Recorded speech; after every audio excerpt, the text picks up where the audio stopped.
Join me, 48 Hours correspondent Erin Moriarty, on my podcast, My Life of Crime, as I take on true crime investigations like no other. This season, I'm looking into the labyrinth of crime and secrets within families. I'm cutting straight to the evidence and talking to the people directly involved, including investigators and the families of victims. Listen to My Life of Crime with Erin Moriarty wherever you get your podcasts.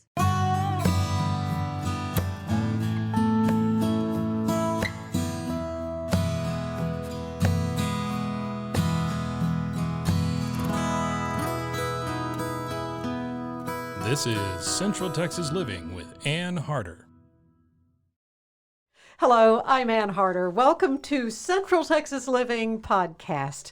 If any of you follow me on my Ann Harder Facebook page on Instagram, you know that every Thursday morning I post something blooming for Gardening Thursday. It's just a little regular thing I do. I think there is nothing better to brighten up a Facebook or Instagram feed than a picture of a lovely flower, or maybe grandkids. I don't know, one or the other. But if you're a gardener in Waco, you have a relatively rare opportunity. It's the McLennan County Master Gardener program. It only happens every couple of years. Right. And it is just about to start up. So joining me now are Debbie Vanous and Linda Baggett, coordinators for the upcoming intern class.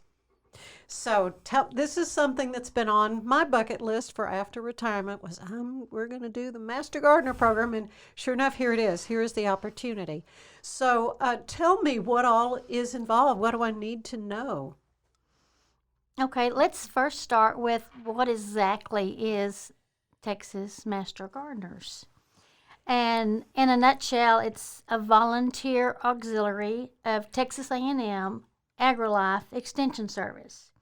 And we are charged with the task of increasing knowledge of horticulture to the public, to ourselves, of course, the members, and we always assist our county extension agent.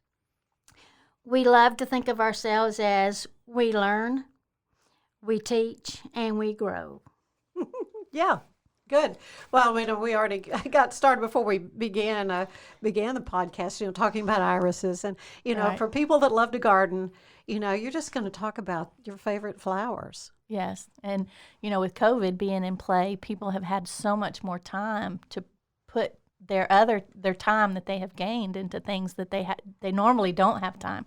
So we have a whole new wealth of people who have started gardening because they have more of the time. They're either working at home or whatever. So there's a big interest right now in the community for gardening, and we're hoping we have a really big interest for the class as well. Well, I know when the pandemic hit, nurseries and big boxes that have big nurseries, they were open and people were going and shopping, and I know those businesses just had a huge increase in sales. So yeah, there's no question there's more interest in gardening. And of course, then we had a major freeze. Yeah, and they're trying to recover just like we are. Exactly. Figure out what am I going to replace those dead ligustrum with at this point. But the Master Gardener program, I understand it's rather intensive. So what's involved time-wise? It is equivalent almost to a college horticultural class. Mm-hmm. You have 60 education hours, approved education hours, and then you have 60 volunteer hours that you have to contribute in the span of a year. Mm-hmm. Our education hours would go from June until October, 1 day a week, like 4 hours a day. And interspersed in that, we have some workshops and we have some field trips. As long as, some of our restrictions loosen up a little bit, we'll be able to do that. But the state has introduced a new format for their classes. We used to bring in speakers from all over the state, and they have now put half of it online. Mm-hmm. So those speakers are still available to us, but it will be downloaded and seen on a screen instead of them traveling from wherever their regions are. So 35 hours of that comes from the book, which everybody gets a book, a Master Gardener Handbook. And then we supplement the other 30 to 35 hours with some of our local speakers, going on field trips, doing workshops and things like that. So I know that you have in the past, have you started this up again? There, you would have a Master Gardener, gathering like once a month or whatever, and folks, just anybody could come. It wasn't just Master Gardeners. We had lunch with the masters before, restrictions stepped in, and we are hoping to start that again in September. And we'll have one September, October, November. We will take off at Christmas on December. And then maybe in 2022, everything can go back to the way it was, and we'll have one a month. And it's usually at noon. And we're working with different places right now to see about a location and where we are going to have it. Because you had been at the Carlene Bright Arboretum, I thought. Yes, and that's where we had been meeting in the past, and things have changed a little bit. So we're looking at different options, and we'll see where we land. Linda, I understand there's a volunteer component to it. What kind of volunteer work is it, and where is it? Is it all just at the Arboretum, or? Oh, we're actually all around the county. Master gardeners actually do a lot of what you would call, I guess, behind the scenes things. We actually hold what they call a Master Gardener telephone line. And it's every Tuesdays and Thursdays from 1:30 to 4:30. And we as Master Gardeners volunteer, so there's some more hours. And we sit at a phone and welcome the public to call about anything that concerns them in regard to gardening, plants, Questions trees, about shrubs, bugs or whatever. anything like that. And of course, some of us are smarter than others, and some of the older people have such a wealth of knowledge. Gosh, I know. And I just am so green with envy on some of them. But you can touch elbows and learn from them. That's another exciting aspect of being a Master Gardener. Sure. They can just fill your brain to overflowing with these tricks of the trade, I guess you might say. right. And if you don't know the answer, you absolutely have help. You can tell the individual that you're talking to that you'll get back with them. And then we do either research or we call one of the great ones At A&M. Could be A&M, could be A&M. local. Yeah, Oh, could yeah, be local. yeah. And they bail us out, So it's a wonderful program for the public to get involved in answering some of their issues. We also do schools, local schools. We come in and we work with the classrooms. Because quite a few schools Yes, now ma'am. have laboratory gardens. Yes, ma'am. And that's wonderful. That's It such a is. great thing for kids to learn. to find out. Just go to the grocery store to get a green bean. Yes, Somebody actually grew it. Well, and, they get to plant it, they get to, weed it, they get to pick it, they get to taste it, and it's a great opportunity to watch the excitement of the kids. And seeing something that, like you say, they think, oh, well, you just get it at the grocery store, and didn't know it came out of the ground kind of thing. Oh, it's so important. Especially potatoes. Potatoes is a favorite. I Because bet it is. they think that French fries come from the local store, and not from the ground as far as a potato. So it's very, very exciting to work with kids. We also do and maintain the Texas Superstar and Trailside Garden at Carlene Bright Arboretum. Okay, tell me about the Texas Superstar. I think I know a little bit about that. That certain varieties of plants Yes, ma'am. that are just great performers in Central Texas. That's the clue. They're Central Texas grown plants that work well in our climate and that are not the kind that you put in the next month they're gone. These flourish in our climate. Yeah, because you can go to the nursery and just see these beautiful flowers or beautiful plants and then realize, I've never seen that in anyone's yard. And another thing that you learn, or we have learned in here, is that when they say that bright sun and, drought conditions, that doesn't mean Texas sun. Yeah. That you've got to kind of see where that plant came from, and the sun is geared towards that climate and that region. It may do well, but sometimes that doesn't mean Texas sun and Texas summers. Okay, so your sign up for this, and again, it's a relatively rare thing. I mean, you only do this every couple of years. Why is it not every year? I think just because of the planning, and all of us are volunteers, so the volunteer core that works with it to get it done. We were supposed to have our last one in 2020, and we were doing the convention. And we were real excited about bringing in all the people from around Texas to the convention. And then, of course, the pandemic came in, and we had already decided that, we're going to postpone it a year because we want to give that class 100%. We don't want to divide it between two major events. So we postponed it. Pandemic came in, everything got, put out. So we were debating on whether to wait and just go back to our yearly rotation, which would have been next year. So we did it every even year. And we thought, no, so we didn't do it last year. We'll go ahead and try this year. But I think that's just we could do it every year, I think, if we chose to. It's just that we kind of rotate every 2 years, because that also gives us a year for our new interns to incorporate themselves into the existing group. Right. And they learn the ropes. So we're still kind of helping them through that year. Their volunteer hours, even though they do their classroom from June to October of this year, their volunteer hours will not expire, or they have until December of 2022 to get those. So technically, we don't get a new class or the whole class until the end of 2022. So, yeah, it is a 2-year kind of a... Yeah, and you can choose... Yeah, it could be. Could be. So, is this upcoming class, do you have, how many do you take? I mean, what's your limit? This year we're taking 20, which will be a small class, but we're doing it because we're not 100% sure what the COVID restrictions are going to be. And we had one class that had 54, 56, which was Linda's and my class, was in 2016. The last class was about 36, so this is a smaller class than what we do, but it was just because there's so many unknowns right now. And they may be on Zoom. You may be... Yeah, some of them may be on Zoom, yes. Okay. And there is a cost involved. There is a cost. It's $250. That will cover the book, our speakers, any workshop material.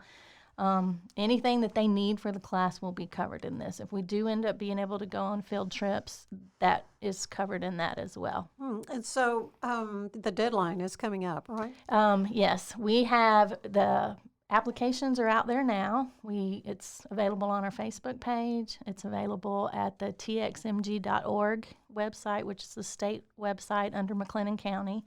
We've got it on community calendars. We're trying to get into the Trib. I'm not sure yet if it's in there yet. But and then you can always go to the extension office and get the application process. So those are out there right now. We will have a Zoom orientation meeting on the... I think it's like 11th, mid-May, 13th. Early in 13th, May. The 11th. And our deadline is the 13th. Okay. And our information is out there. You can email either one of us to get an invitation to the orientation is going to have to be Zoom, so we have to send you an invitation to be able to sign in, and we'll answer any questions that haven't already been answered in the paperwork that's out there for that. So if you've even thought about doing it, now is the time to go ahead and go to the website again is txmg.org/McLennan /about, and that takes us directly to the McLennan County site.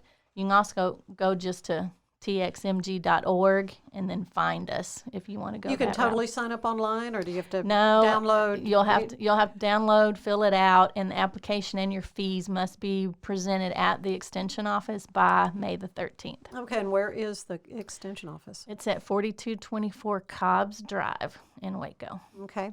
You guys meet together, though, under normal circumstances regularly?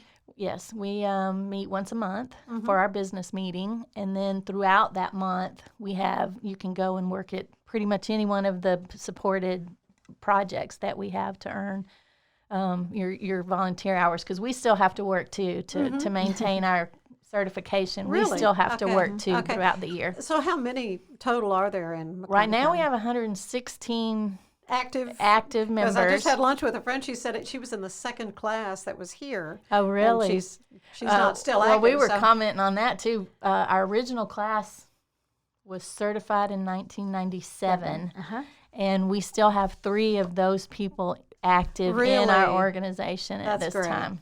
They obviously love it. So what led you to get involved as a master gardener? I mean, I presume you love gardening. Well, I do love gardening, and I came from a family that gardens a lot. And you talked about once you retire, you like to do it. And my husband took me away from Waco. I'm from Waco. And we traveled while the kids were young and all that kind of stuff. And we always said we were going to come home. So 6 years ago, it was time to come home and get retirement place ready. And that was one of the ways that I knew that I could meet people who had the same interests as I did. And I wasn't able to do it earlier because of children and those kind of activities. So that was one of the first things that I did, was enroll in the Master Gardener program. And I am not a McLennan County resident, which is rare, because this is a McLennan County Garden Club. And when I signed up, I was told McLennan County people come first, and then it's first come, first served after that. So you probably won't make it. The odds aren't in your favor, but the odds, I was able to get in, and I'm very, very pleased. It's a really good group of individuals, and I do social stuff with them now. And so it kind of served the purpose, twofold for me. Yeah, absolutely. And what about you, Linda? Well, I actually was working the 9 to 5, and I used to go to the lunch with the masters. Honestly, it started to get away from work, to get just think about something different. Just an hour, and I had the ability to pull in 15 minutes before and 15 minutes after, and the gardeners that I met, the people at lunch with the masters, were so endearing and full of knowledge, and I just wanted to scoop it all in. It was like, this is what I want. So as soon as I retired, I applied. Well, I had the opportunity to go down to Brenham, really Independence, to the Antique Rose Emporium. I guess you both. Yeah. I know. This is one of the perks of my little other part-time thing I'm doing with KXXV, traveling Texas with Ann Harder. And so it's really kind of become my bucket list of things I wanted to go do and see. Of course, we had to do Bluebell, but I tell you what, I could have spent all day with Mike Shoup there at the Antique Rose Emporium, because of he just has a passion for antique roses. And, and part of what the story is going to be about is how people have a misconception about roses, that they're just fussy and hard to deal with. And I didn't grow roses. And I now have I inherited a property who has lots of roses, so I've had to learn. And I am now buying roses, which I said I would never do. But, they're not as hard as you think they are. Right.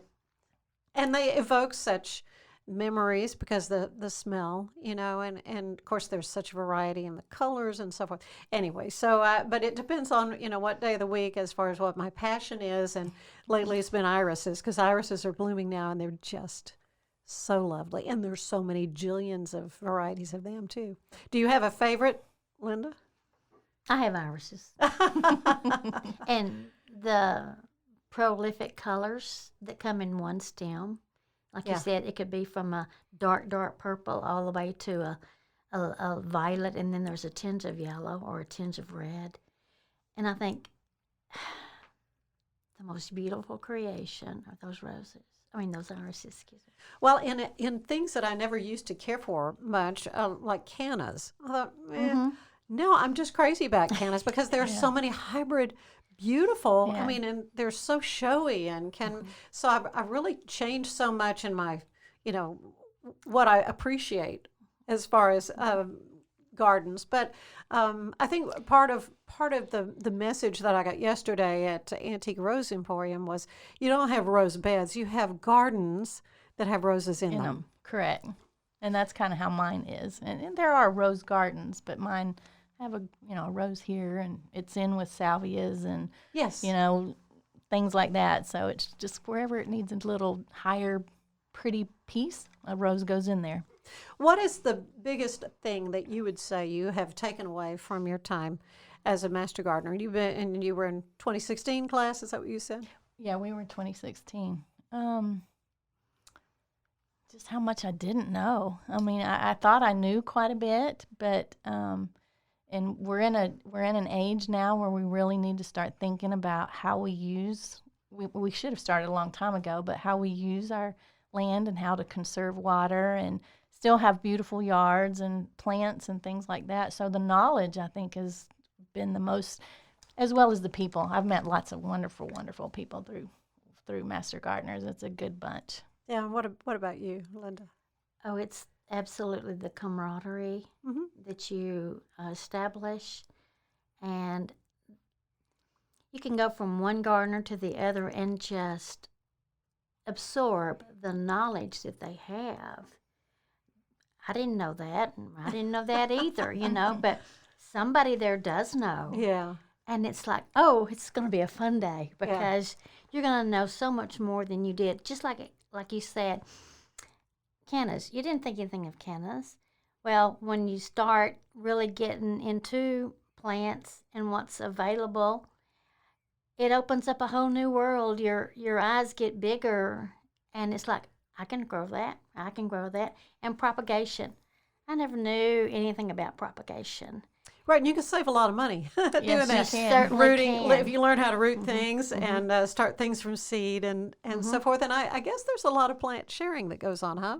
Oh, absolutely. Yes. We have a yearly plant sale that we have a lot of loyal followers and before it starts, and unfortunately in the last 2 years we haven't been able to have it in person, but we, as far as I know, we are one of the only counties in Texas that propagate and grow our own plants. We do not order any plants from a nursery to sell at that plant. It is all plants that we grow and babysit through the year and then sell. And that one activity funds all of our projects that we have through the year.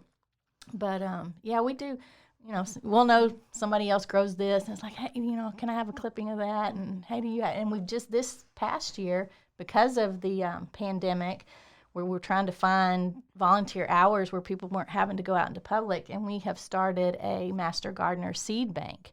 And we are hoping to grow that to a place where we will be able to incorporate the community and at events like Lunch with the Masters or the plant sale where people can come and get seeds from us as well.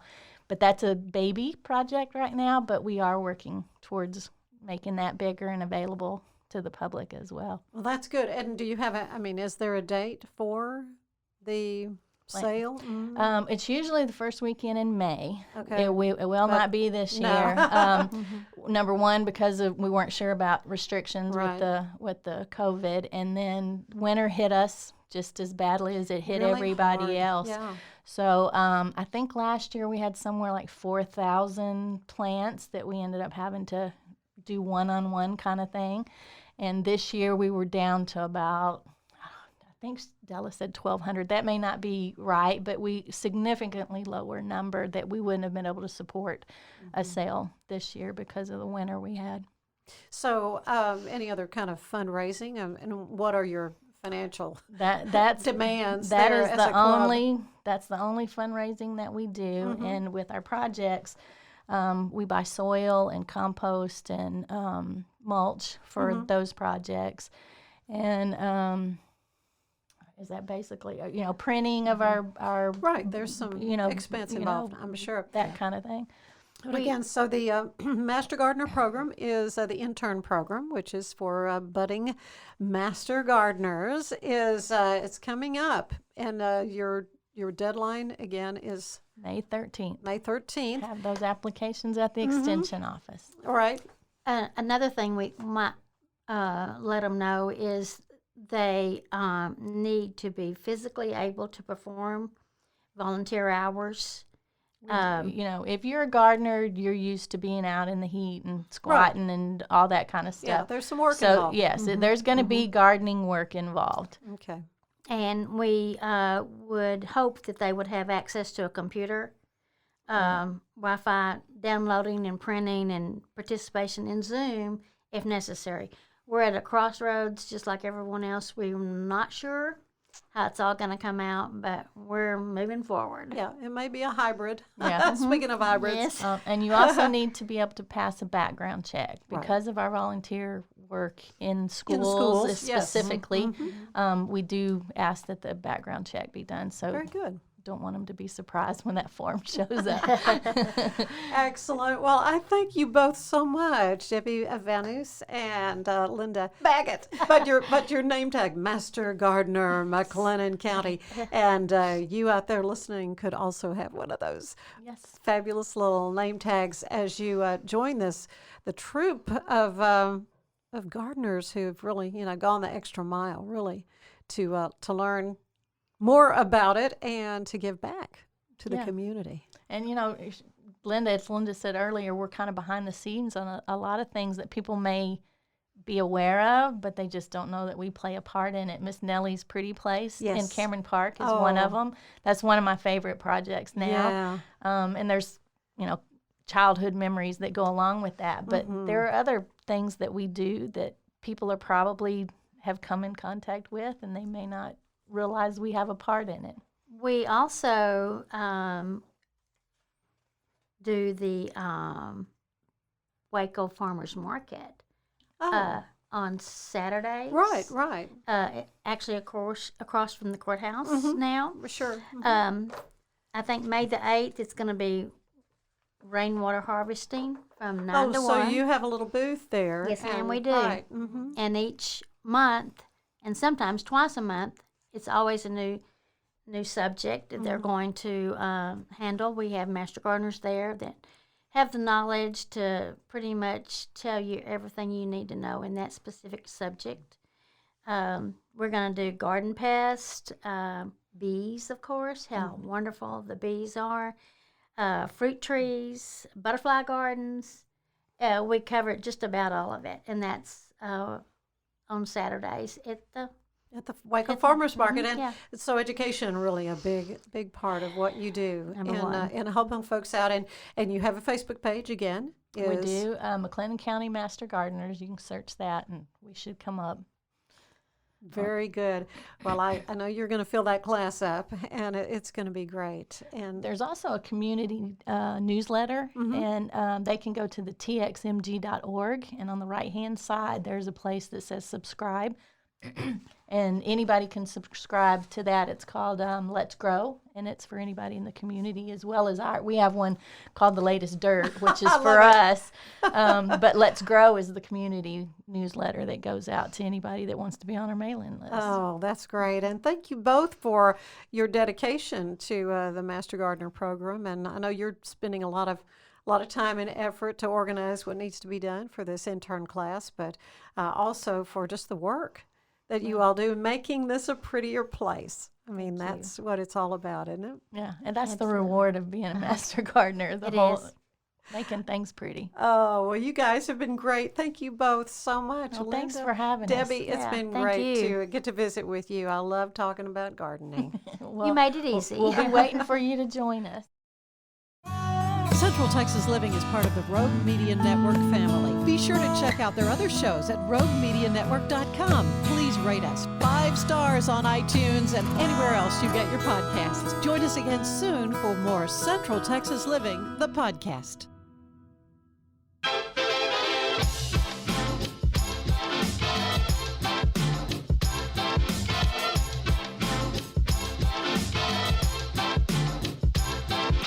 Hello, and thank you for tuning into KNOW Waco. I am your host, Debbie, here to help you get in the know about Waco. So you may be asking yourself, why am I here? I'm here to be your tour guide through Waco. I'm here to tell you all the goings-on in and around Waco. I'm going to give you the 411 on what's happening, what's going on, and what events you should go to. This is your host, Debbie, signing off. Now that you know, go. Just go, Waco. You are going on a run. Are you building a new business while managing a family?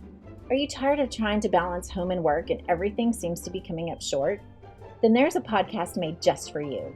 Baking your business from scratch is where we create the perfect recipe for building a successful business while managing your home and family with love. Come join us and see for yourself.